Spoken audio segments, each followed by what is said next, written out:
बोलो जयकारा बोल मेरे श्री गुरु महाराज की जय। बोलो आनंदपुर वासी भगवान की जय। श्री सद्गुरुदेवाय नमः।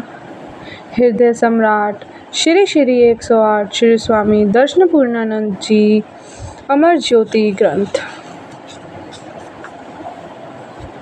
अवतरण। अमर ज्योति रहे अमर जग, मुखरित होए विशाल। प्रगटे पंचम रूप में श्री सतगुरु दाता दयाल। परम पुरुष पूरन धनी शरणागत प्रतिपाल।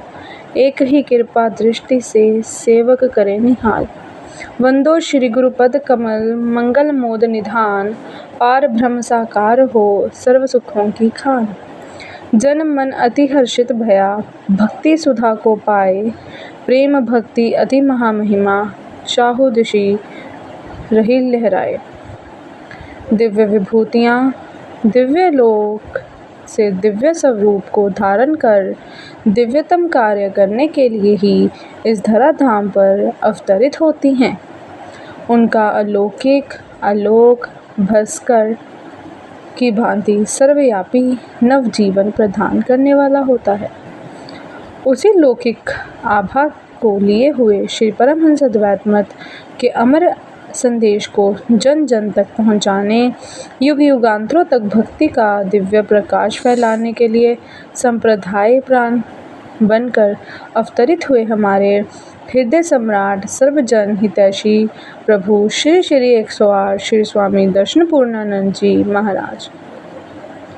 आप 20 सितंबर सन 1926 तदनुसार आश्विन शुक्ल पक्ष त्रयोदशी संवत सोमवार के शुभ दिन संध्या समय ग्राम रायपुर कला तहसील अजनाला जिला अमृतसर पंजाब में अवतरित हुए।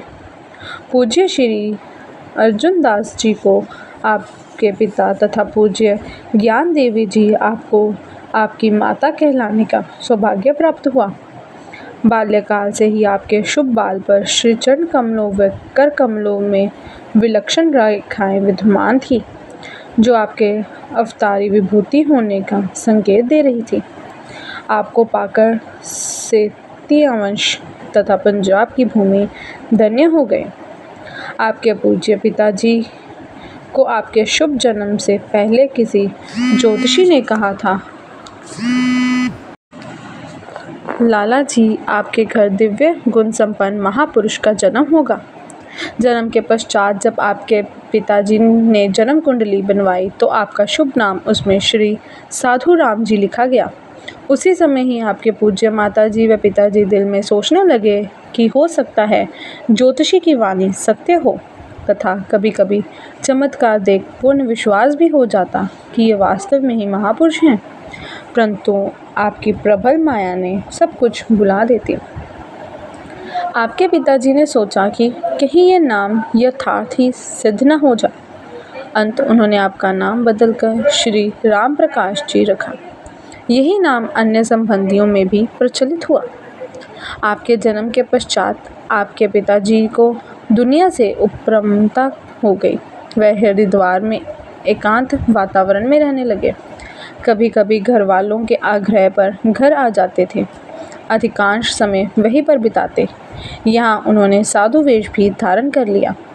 आप बचपन से ही सौम्य प्रवृत्ति, साधु सेवा तथा एकांत वातावरण में प्रसन्न रहते। आपको दिव्य आनंद की अनुभूति तो आंतरिक रूप में प्राप्त थी, परंतु लोक मर्यादानुसार लौकिक शिक्षा ग्रहण करना, शिष्य रूप में सद्गुरु से नाम दीक्षा प्राप्त करना, शरणागति, गुरु आज्ञा पालन आदि नियमों की भी पूर्ण रूप से संपन्न करना।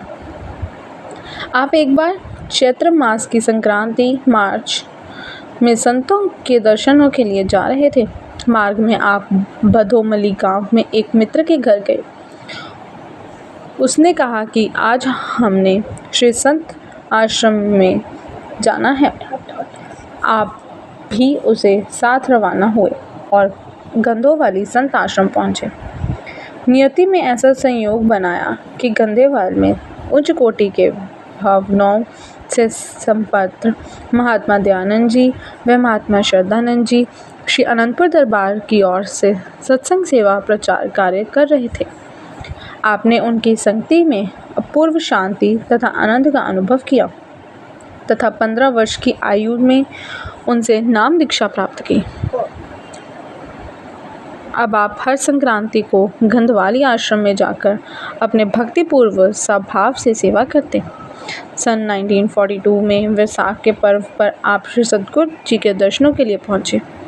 श्री सद्गुरुदेव महाराज जी, श्री तृतीय पातशाह जी श्री दर्शन करते ही आपको आत्मभूति हुई कि श्री सद्गुरुदेव महाराज जी ने कृपा दृष्टि करते हुए समीप बैठाकर विधिवत नाम अभ्यास की युक्ति बताई। उसके पश्चात जब आप रायपुर लौटे तो हर संक्रांति पर तथा जब भी पाठशाला की छुट्टियां होती तब सेवा की उमंग लिए गंधोवाली आश्रम में पहुंच जाते और हित से सेवा करके नियम पूर्वक अभ्यास करते। श्री दर्शनों की चाह आपको आंतरिक रूप में विह्वल बनाए रखती।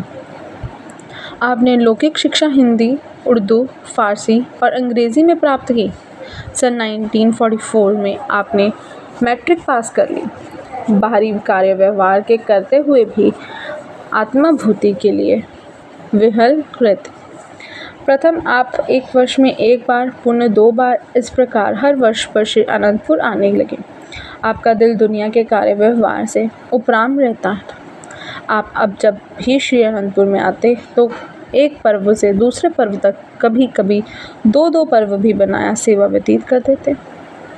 आपके हृदय में शरणागत होने की लगन लग गई थी, किंतु घर में सब बहन भाइयों से आयु में छोटे होने कारण आपसे सब स्नेह रखते थे।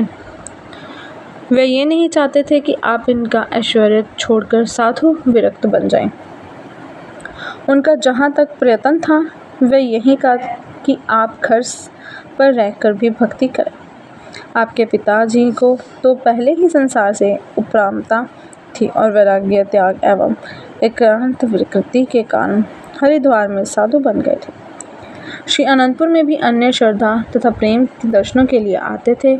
आपके बड़े भाई साहब भक्त अमरनाथ जी जो कलकत्ता में रहते थे, उन्हें देश विभाजन होने पर आपको कलकत्ता में बुला लिया और दुकान का कार्य करने के लिए विवश किया।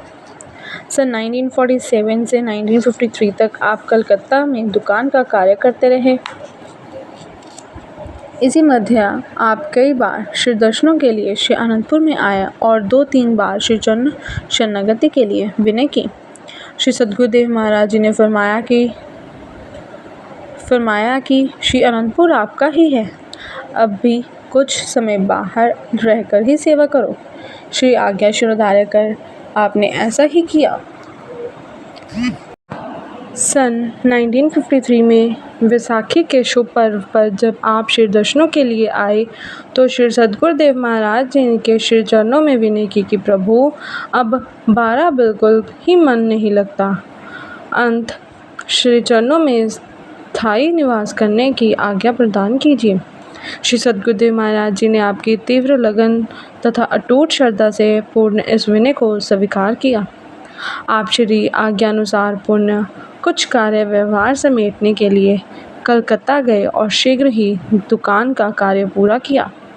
आपसे अत्यधिक स्नेह होने के कारण सब घर वाले आपको घर से रहकर ही भक्ति करने के लिए विवश करने लगे, किंतु आप परिवार वालों के बंधन में कहाँ फंसने वाले थे। आप जिस उपदेश हेतु प्रकट हुए थे उसी मग पर दृढ़ निष्ठा से पग बढ़ाने लगे।